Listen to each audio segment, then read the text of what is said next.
Welcome, dear listeners. Today's story contains strong language and violence. Listener discretion is advised. Who Wants Chocolate by Louvie G Tucker.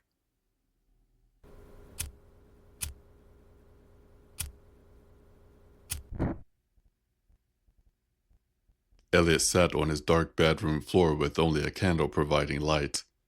Couldn't sit on his bed or at his desk. Too dangerous. Someone could see him.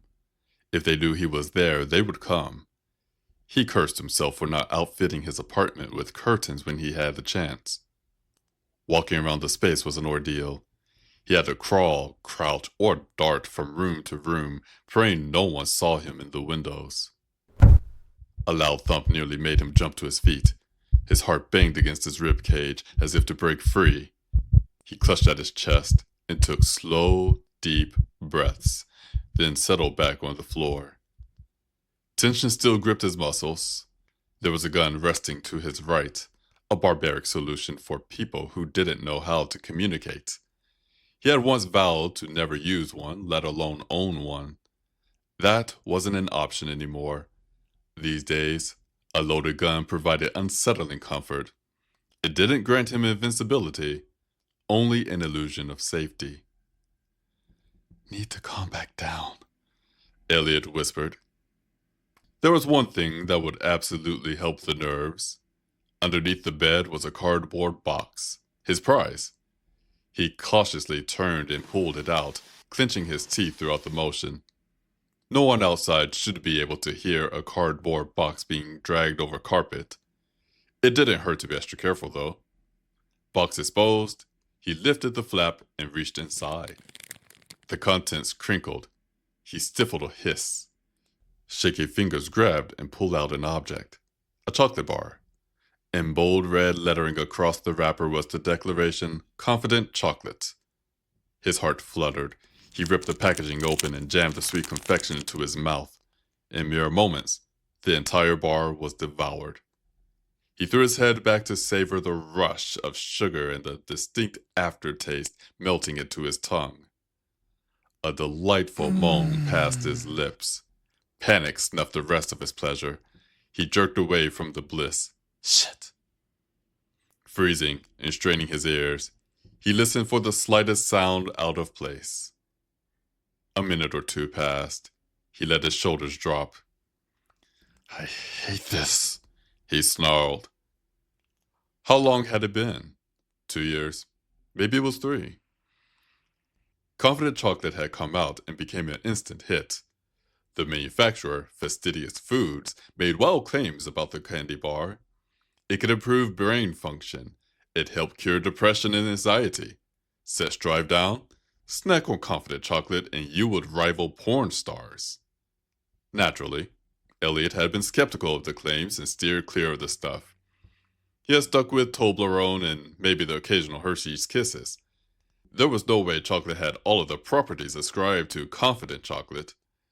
Even news programs of the time had cast doubts on the claims, but Fastidious Foods had assured everyone that thanks to their secret proprietary ingredient, the claims could be achieved. "Just give it a try," the spokesperson had cooed. "It will change your life." Still suspicious, Elliot hadn't hopped on the Confident Chocolate train in the beginning. He had co-workers who had, though, and they had begun to show changes, appearing more certain of themselves. They performed better at work. Some of the guys talked about how their marriages drastically improved. One co-worker, who was generally reserved and quiet, actually began speaking more forcefully at meetings. Before Elliot had grasped what was happening, everyone in his company had been eating Confident Chocolate. He was the odd one out, and it showed. He couldn't keep up. He second-guessed himself more when compared to those around him. Dating was already a challenge, but as the number of people in the general population eating Confident Chocolate increased, it was harder to find anyone who would date a man who didn't partake. After a few months of resisting, he finally caved. That first bite, he couldn't forget it. Sweet with a pleasantly strange bitter aftertaste. Any brain fog had cleared from his mind. he had felt as if he could take on the world. Shortly afterwards, he was performing just as well as his peers and dating prospects improved. It was amazing until thoughts began to creep forward, demanding attention. After realizing that he struggled to go a single day without any of the chocolate, these thoughts pushed to the forefront. One day, he had taken a wrapper and researched all of the ingredients online, praying that he did not find any chemical compounds for meth or some other illicit drug.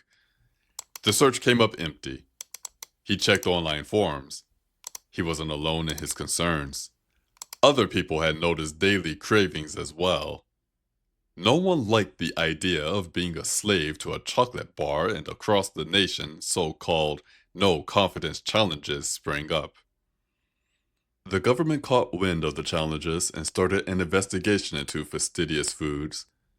The results were released stating that none of the ingredients listed on the wrapper should be addictive, and yet people were showing signs of addiction.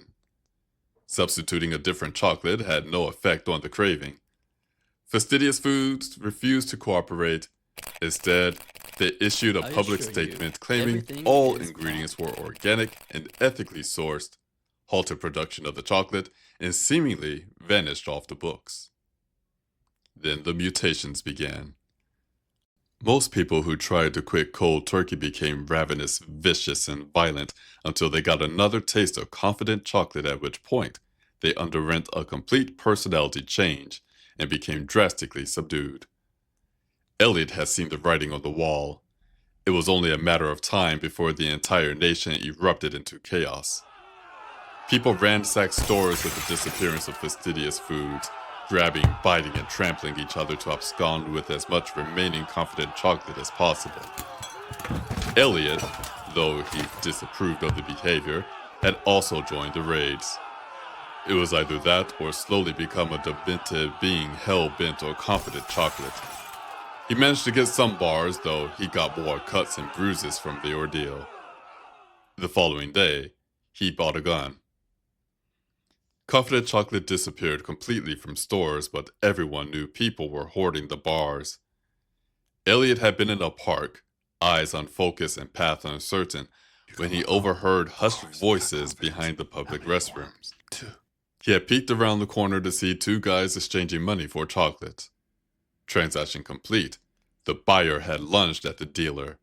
The two tussled, rolling in the dirt and pulling on each other. Finally, the buyer got the upper hand. Grabbing the dealer, he repeatedly smashed the dealer's head against the ground. Elliot heard the skull crack and the body thump against the side of the building. The thief scurried to collect as much chocolate as possible. Looking around, Elliot saw no one. With no time to lose, he unholstered his gun and confronted the buyer. Sometime later, he had left the park with 30 new chocolate bars. For months, he employed the same tactic, accumulating as much confident chocolate as possible before holding himself up in his apartment. He had once thought himself as sane since he didn't show any signs of withdrawal, but he knew it was a lie. His illicit stash kept him from deteriorating. It eased his anxiety. The scrumptious treat had ruined his life. If he had been strong like others who had refused the chocolate, he could have sought asylum elsewhere and left the country. No country would accept him now. The chocolate had tainted him. A loud crack jolted Elliot back to his senses again. Someone was in his apartment. Had they heard him move the box? Maybe it was the wrapper. He took a deep breath and grabbed the gun. Then it hit him. Fuck, he muttered. The smell. They smelt it.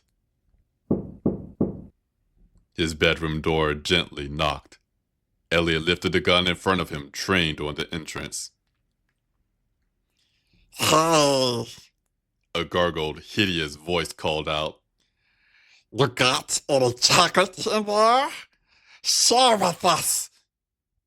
Elliot tightened his lips. The door banged, the hinges rattled, weight slammed against the outer face. Inside, it splintered a little. Give us chocolate. Elliot let a round fly with a loud pop. It seemed as though the bullet struck someone on the other side, but the door continued to give way. They would break through soon. Fighting hearing lost in one ear, Elliot fired again, and again, and again. The door changed from a wooden surface to a pockmarked battlefield, but the banging wouldn't end. Finally, it shattered. A ravenous throng scrambled over each other and the dead bodies into their bedroom. Elliot fired again and again. The horde couldn't be stopped. They filled the room, wrestling, clawing, biting, and killing. The rabid mob swamped Elliot. His chest caved inward from the sheer weight of people piling on top of him. Ah! One yelped. The last thing Elliot heard was the ripping of cardboard and wrappers.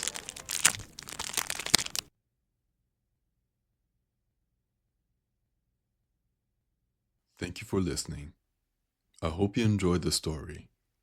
Tune in next month for another tale. Until then, take care of yourself and each other.